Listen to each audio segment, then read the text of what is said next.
नमस्कार। आज हम मौजूद हैं नोएडा सेक्टर 19 में और जैसा कि अभी-अभी प्रधानमंत्री नरेंद्र मोदी जी का भाषण ख़त्म हुआ है।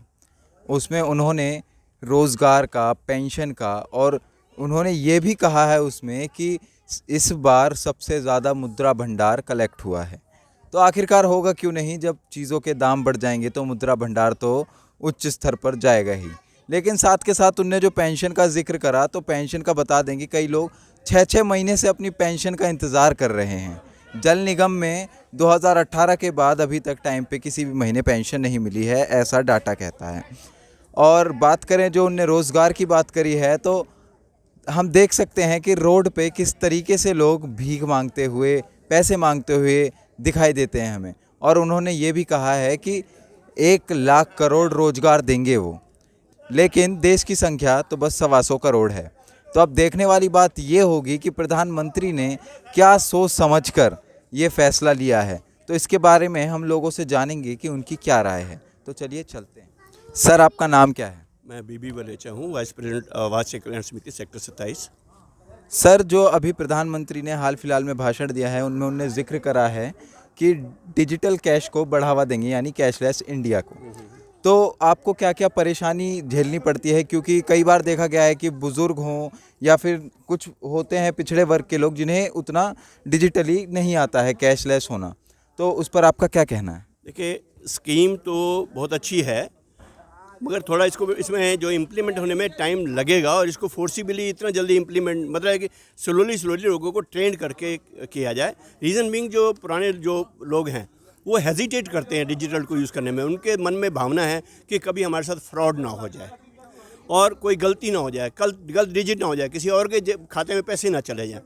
तो लोगों को ऐसा ऐसा एजुकेशन भी देनी चाहिए इस बारे में, चाहे वो आप मीडिया के माध्यम से दो, चाहे वो उसको टीवी के माध्यम से दो। लोगों को इसके लिए उम्मीद जब करते हैं तो पहले उसको एजुकेशन देनी है। और सर, मोदी जी ने इस चीज़ का भी जिक्र करा है कि इस साल मुद्रा भंडार सबसे ज़्यादा उच्च स्तर पे रहा है सेकेंड वर्ल्ड वॉर के बाद। तो इसका कारण बढ़ती महंगाई हो सकती है?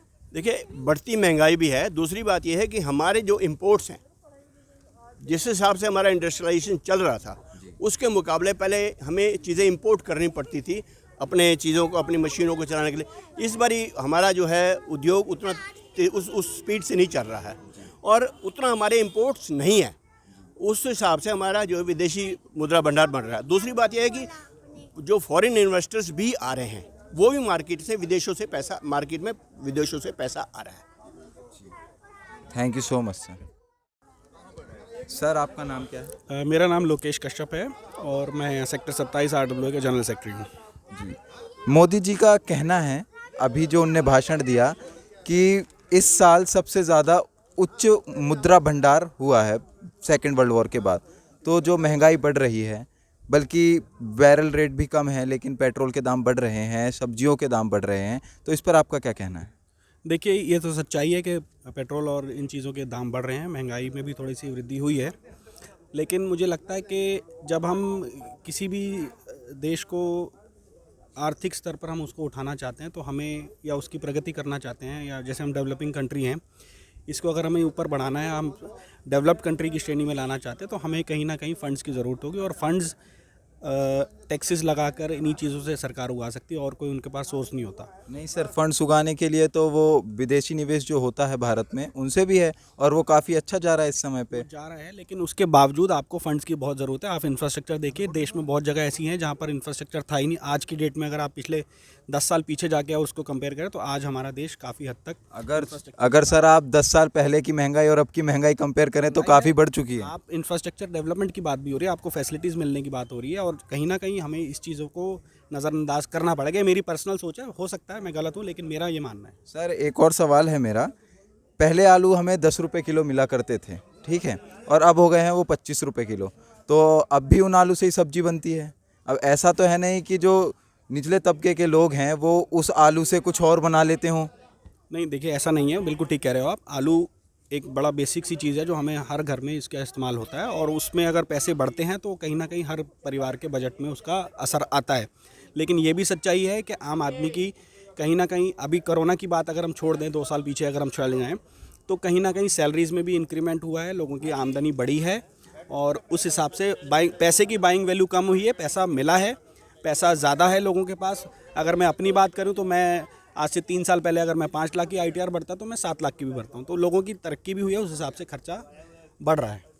सर तरक्की तो उन लोगों की हुई है ना जो मिडिल क्लास हैं या फिर अपर मिडिल क्लास हैं। गरीब तबके का क्या, उनके पास तो नौकरी नहीं है, खाने को खाना नहीं है, वो एक टाइम का खाना खा के गुजारते हैं, कुपोषण का शिकार होते हैं।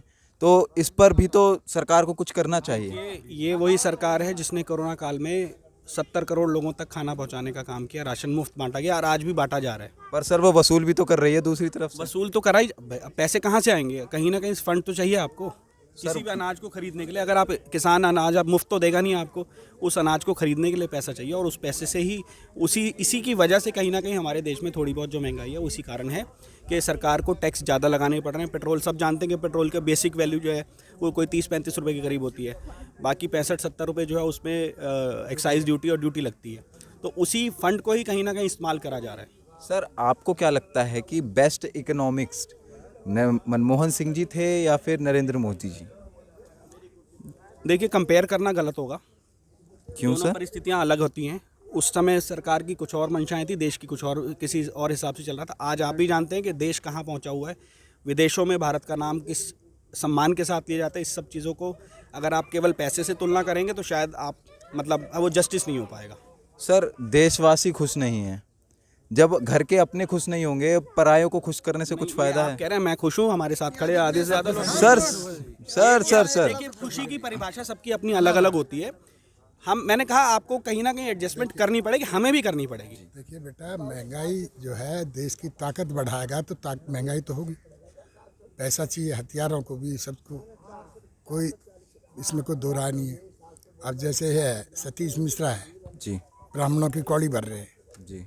जब कहाँ गया था सतीश मिश्रा, जब उसने कहा था तिलक तराजू तलवार इनमें मारो जूते चार, जब कहाँ गया था मिश्रा? सर रही बात ये, लेकिन आज मोदी जी ने जो अपने वादे गिनवाए, जो उनने किया वो गिनवाए कि एयर स्ट्राइक की हमने, ये किया वो किया, वो मैं मानता हूँ कि एक तरीके से सही है।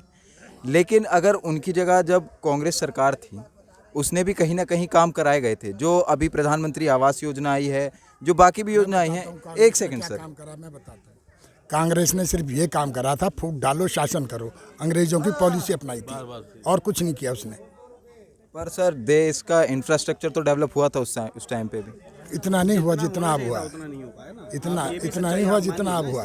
सर जो अभी प्रेजेंट सरकार है बीजेपी, वो स्टेशनों के नाम बदलना, यूनिवर्सिटियों के नाम बदलना, उस पे ज़्यादा फोकस ना करके वहाँ की एजुकेशन क्वालिटी पे करे और नाम ना स्टेशन के बदल के वहाँ की साफ़ सफाई पे, इन चीज़ों पे ध्यान दें। बताओ, आप स्टेशन आप अभी देखिए जाके, आपको खुद डिफरेंस दिखाई देगा कितने स्टेशनों में परिवर्तन हुआ। नाम बदलना कहाँ, ये कितना के उचित है कि केवल देश में 3 ही नेता पैदा हुए क्या?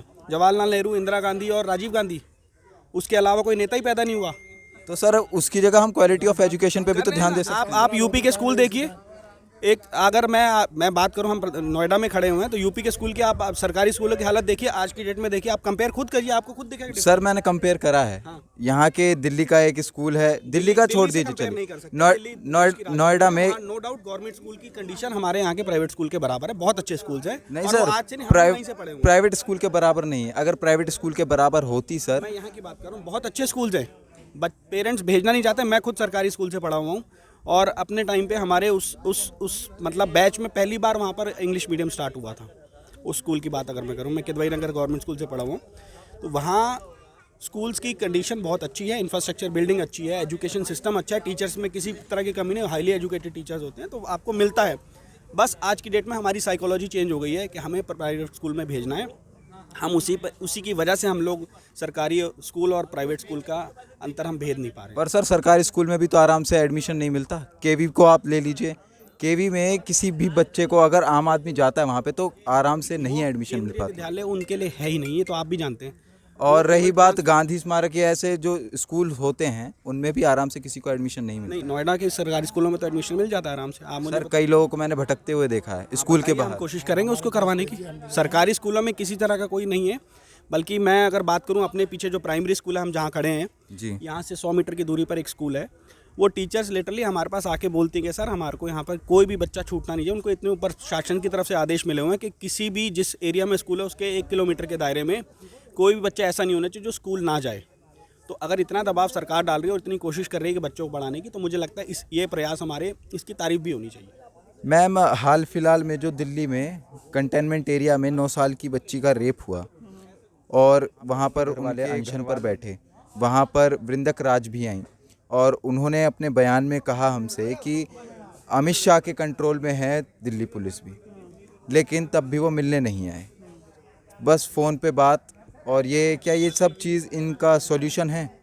नहीं, ये सलूशन नहीं है। हमारे समाज में सभी इस तरह के लोग रहते हैं, तो महिला होने के नाते मैं ये कहती हूँ कि महिला समाज की जो 9 साल की बच्ची है, उस हमारे जो शोषण किया गया उसके साथ में बहुत गलत किया गया है, उसको इस तरीके से नहीं करना चाहिए था। और हमारी सरकार के लोग जो दिल्ली सेंटर में रहते हैं, उनको एक बार जाकर या उनके घर वालों के पास अपने राजदूत या अपने राजनीतिक लोगों को भेजकर सांत्वना देनी चाहिए थी और उन लोगों की मदद के लिए आगे बढ़ के आना चाहिए था। क्योंकि 9 साल की बच्ची की सोच और इतनी वो नहीं होती कि आप किसी के कपड़े पे आवाज़ उठा सकते हैं या किसी की विचारधारा पे कि वो लड़की किसी लड़के के साथ चली गई है। ऐसे वैसे पुलिस हमारी जो करती है, धारणाएं दे रखी हैं, उस तरीके की धारणाएं नहीं होनी चाहिए थी। तो उस लड़की के बारे में जो सोच है उन्होंने तो बहुत गलत किया है, चाहे वो किसी भी समाज से हो, लेकिन वो एक महिला थी। 50% के लिए हमारी देश की महिलाएं जो हैं वो आज तक 50% के लिए अपने आज हक लेना चाहती हैं, लेकिन आज तक उन्हें हक नहीं मिलता। 33% पे रह जाते हैं, वो भी पूरी तरह से भी मिला नहीं है हम लोगों को। लेकिन मैम, मोदी जी ने आज अपने भाषण में कहा कि महिलाओं की सुरक्षा के लिए वो नई नई योजनाएं लाएंगे और उन्हें बहुत बढ़ावा देंगे। तो कई प्रकार से उनका महिलाएं मिसयूज़ भी करती हैं, जैसे लखनऊ में हाल फिलहाल में कैब वाले को उसने बड़ी बेरहमी से मारा था। तो इसमें आपको क्या लगता है, अगर लड़का सामने से उसे मार देता तो लड़के के ऊपर क्या क्या केसेस हो सकते थे, लेकिन लड़की के ऊपर इतनी कुछ कार्रवाई नहीं हुई? तो ऐसा क्या हो कि लड़का लड़की बराबर भी हो, लड़की की सुरक्षा ही बनी रहे बीजेपी सरकार में? सुरक्षा और व्यवस्था तो सबके लिए समान होनी चाहिए, क्योंकि हमारा स्त्री के बिना पुरुष समाज नहीं है और पुरुष के समाज के बिना हमारा स्त्री समाज नहीं है। तो 50% दोनों तरफ से होता है, तो दोनों की समस्याओं और सुरक्षा को रखना चाहिए था और उसको आगे बढ़ाना चाहिए। सभी के लिए होता है ये। तो उस लड़की ने गलत किया है, वैसे उस लड़की ने बहुत गलत किया था जो देखने में आ रहा है, लेकिन हो सकता है उसके पीछे के तथ्य कुछ और हो जो हम नहीं जानते, आप नहीं समझते। नहीं मैम, तथ्य तो पूरे सामने आ चुके हैं पूरी तरीके से, लड़की का बयान भी आ चुका है। हो सकता है, वो जांच चल रही है तो उसको देखते हैं। जैसा कि हमें लोगों द्वारा पता चला कि बीजेपी सरकार ने कई अच्छे और कई बुरे कदम भी उठाए हैं। हर सरकार का एक तराजू होता है जिसमें वो अच्छे और बुरे दोनों कार्य करती है, लेकिन कई बार लोगों का नज़रिया होता है उनको किस तरीके से देखते हैं। कैमरामैन गुरुत्वा राजपूत के साथ मैं पार्थ पाठक, समाचार नगरी, नोएडा।